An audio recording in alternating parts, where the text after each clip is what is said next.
नमस्ते दोस्तों, आज की क्लास में आपका स्वागत है। हम रीति काल के क्वेश्चन आंसर कर रहे थे।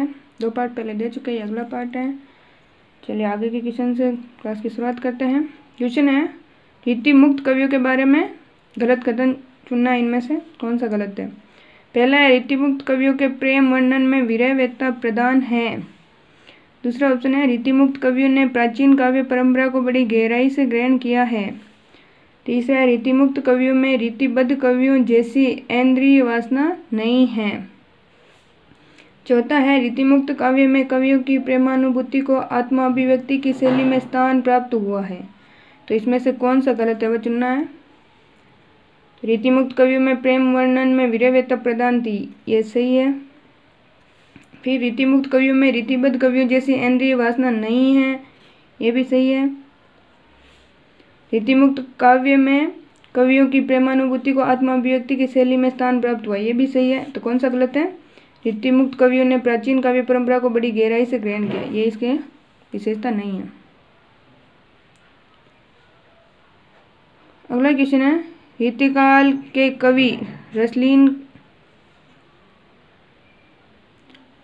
रसलीन का लिखा ग्रंथ इनमें से कौन सा है। अंग दर्पण, यमुना लहरी, रस रत्नाकर, ब्रजविलास। तो इसका सही आंसर क्या होगा। रसलीन का कौन सा है, अंग दर्पण। अगला क्वेश्चन है, इनमें से कवि देव का लिखा ग्रंथ कौन सा नहीं है। 3 ग्रंथ देव के, एक नहीं है, तो कौन सा नहीं है उसे पहचाना। भावविलास, भवानी विलास, रस विलास या विष्णु विलास। कौन सा ग्रंथ किसका नहीं है, देव का।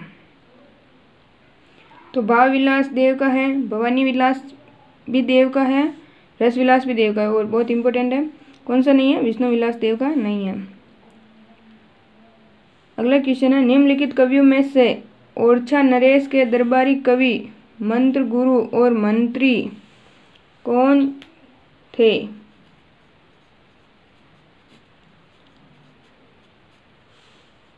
देव, केशवदास, चिंतामणि, भूषण। किसके, ओरछा नरेश के। जो दरबारी कवि भी थे, मंत्र गुरु भी थे और मंत्री भी थे। कौन थे, केशवदास, दूसरा सही है। अगला क्वेश्चन है, निम्नलिखित ग्रंथों में से कौन सा ग्रंथ केशव रचित नहीं है। केशवदास द्वारा रचित नहीं है, 3 है, एक नहीं है। विज्ञान गीता, जागीर, जस चंद्रिका, छंदमाला, भाषाभूषण। तो विज्ञान गीता केशवदास द्वारा रचित है। जागीर, जस चंद्रिका, ये भी केशवदास द्वारा रचित है। छंदमाला, ये भी केशव द्वारा रचित है, कौन सा नहीं है, भाषाभूषण इनके द्वारा रचित नहीं है। अगला क्वेश्चन है, इश्कनामा किसका काव्य है। इंपॉर्टेंट है, एक इसी नाम से और है, इश्कलता। पहले इसका आंसर देखते हैं, फिर उसका प्रश्न देखें। इश्कनामा किसका काव्य है। बोधा का, घनानंद का, भूषण का या केशवदास का। किसी को आता हो तो कमेंट करके बताएं। ये क्लास है नेट और JRR के जो अभी फॉर्म फिलअप हो रहा है उन एग्जाम के लिए बहुत इंपॉर्टेंट है, जो हिंदी सब्जेक्ट से रहते हैं।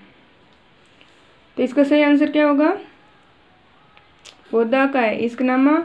और इसी नाम से घनानंद की थोड़ा सा चेंज है, घनानंद की कौन सी है, इश्कलता। तो दोनों को याद रखें। इश्कलता घनानंद की रचना है और इश्कनामा बोधा की है। और घनानंद की एक विरह लीला भी है, ये बता दीजिए आपको।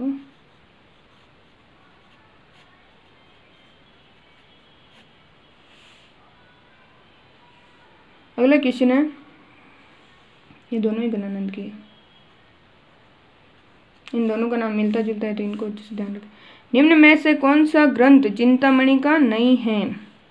काव्य विवेक, कवि कुल कल्पतरु, काव्य प्रकाश, कवि प्रिया। क्या कौन सा ग्रंथ चिंतामणि का नहीं है। तो काव्य विवेक चिंतामणि द्वारा रचित है। कवि कुल कल्पतरु ये भी चिंतामणि का है। काव्य प्रकाश ये भी चिंतामणि का है, बहुत सी बार पूछा जाता है। कौन सा नहीं है, कवि प्रिया। ये किसका है? केशवदास का है, कविप्रिया। अगला क्वेश्चन है, नहीं पराग नहीं मधुर मधु नहीं विकास इह काल अली कली ही सो बिंद्यो या बंद्यो आगे कौन हवाल। उपयुक्त काव्य पंक्तियां किस भाषा में हैं? अवधी, ब्रजभाषा, खड़ी बोली, मैथिली। तो इसका सही आंसर क्या होगा? कौन सी भाषा में? ब्रजभाषा में। अगला क्वेश्चन है, प्रबोध पचासा के रचनाकार कौन हैं? रचना का नाम क्या है? प्रबोध पचासा। भूषण, देव, पद्माकर भट्ट, रसकान। तो इसका सही आंसर क्या होगा? प्रबोध पचासा किनकी रचना है? पे से प्रबोध पचासा, पे से पद्माकर भट्ट। तीसरा सही है।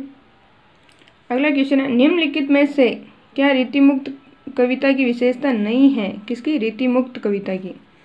रीतिमुक्त कवियों का प्रेम वर्णन व्यथा प्रधान है। प्राचीन काव्य परंपरा का अनुसरण इनकी उल्लेखनीय विशेषता है। इनके प्रेम में उदारता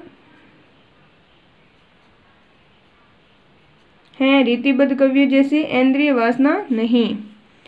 अगली विशेषता है, इस धारा के काव्य में कवियों की प्रेमानुभूति को आत्माभिव्यक्ति की शैली में स्थान प्राप्त हुआ है। तो कौन सी विशेषता नहीं है? तो रीतिमुक्त कवियों का प्रेम वर्णन व्यथा प्रधान है, ये भी सही है। इनके प्रेम में उदारता है। रीतिबद्ध कवियों जैसी इंद्रिय वासना नहीं है। इस धारा के काव्य में कवियों की प्रेमानुभूति को आत्माभिव्यक्ति की शैली का स्थान प्राप्त हो, ये भी सही है। कौन सी नहीं है? काव्य परंपरा का अनुसरण इनकी उल्लेखनीय विशेषता। इन्होंने काव्य परंपरा का अनुसरण नहीं किया। ये क्या थे? लक्षण परंपरा से मुक्त थे। अगला क्वेश्चन है, भाषा भूषण के रचयिता कौन हैं? रसलीन, मतीराम, जसवंत सिंह, भिखारी दास। इसका सही आंसर क्या होगा? भाषा भूषण के जसवंत सिंह। इंपॉर्टेंट क्वेश्चन है, बहुत सी बार पूछा जाता है।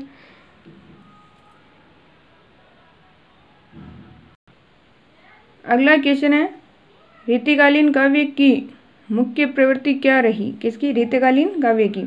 नीति, राज प्रशस्ति, भक्ति, श्रृंगारिकता। अत्यधिक काव्य वर्णन में क्या था?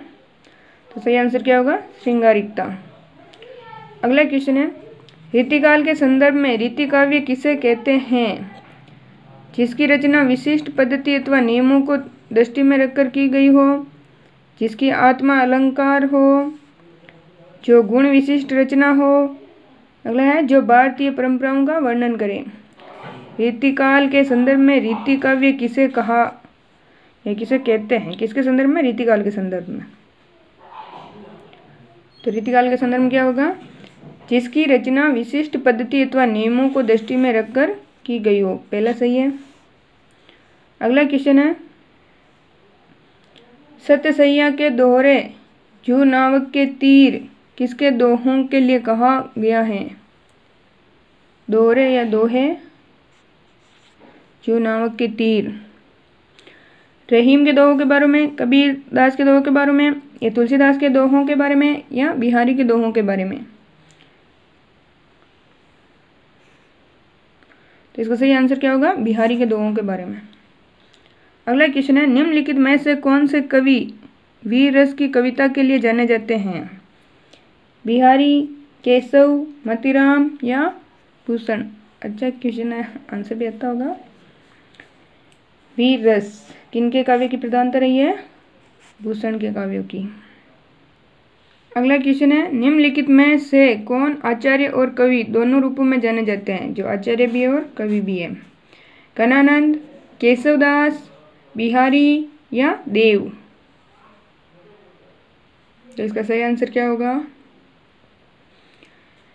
आचार्य देव के रूप में भी जाने जाते हैं, और देव आचार्य के रूप में जाने जाते हैं और कवि दोनों के रूप में जाने जाते हैं। तो देव सही होगा। अगला क्वेश्चन है, बरवे नायिका भेद किसकी रचना है? ये क्वेश्चन पहले भी आ चुका है। कृपाराम, रहीम, तुलसी या केशवदास? तो बरवे नायिका भेद किसकी है? रहीम की। जो क्वेश्चन बार बार आते हैं तो किसी न किसी एग्जाम में बार बार पूछे गए, इसलिए रिपीट होते हैं। काव्य निर्णय किसकी रचना किसने की? भिखारी दास, चिंतामणि त्रिपाठी, केशवदास, जसवंत सिंह। तो काव्य निर्णय किनकी रचना है? भिखारी दास की। अगला क्वेश्चन है, रसिक प्रिया के रचनाकार कौन है? परमानंद दास या नंददास या केशवदास या सुंदर कविराय? रसिक प्रिया। तो इसका सही आंसर क्या होगा? केशवदास। रसिक प्रिया, कवि प्रिया, ये दोनों ही केशवदास की रचना है। अगला क्वेश्चन है, घनानंद की काव्य भाषा थी, कौन सी थी? खड़ी बोली, अवधी, भोजपुरी या ब्रजभाषा? तो घनानंद के काव्य की भाषा क्या थी? सही आंसर क्या होगा? ब्रजभाषा। अगला क्वेश्चन है, निम्नलिखित में से कौन रीतिमुक्त कवि नहीं है? 3 रीतिमुक्त कवि है और 1 नहीं है। घनानंद, बोधा, आलम या बिहारी? तो इसका सही आंसर क्या होगा? बिहारी।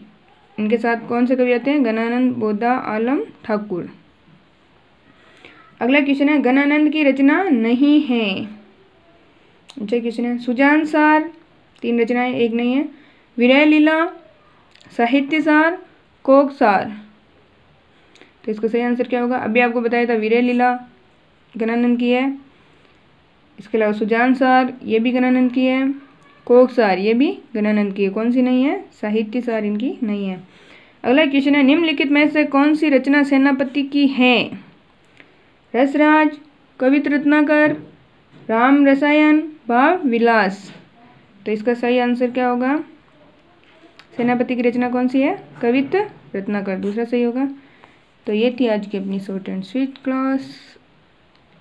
जो इस चैनल पर नए हैं, चैनल को सब्सक्राइब करें।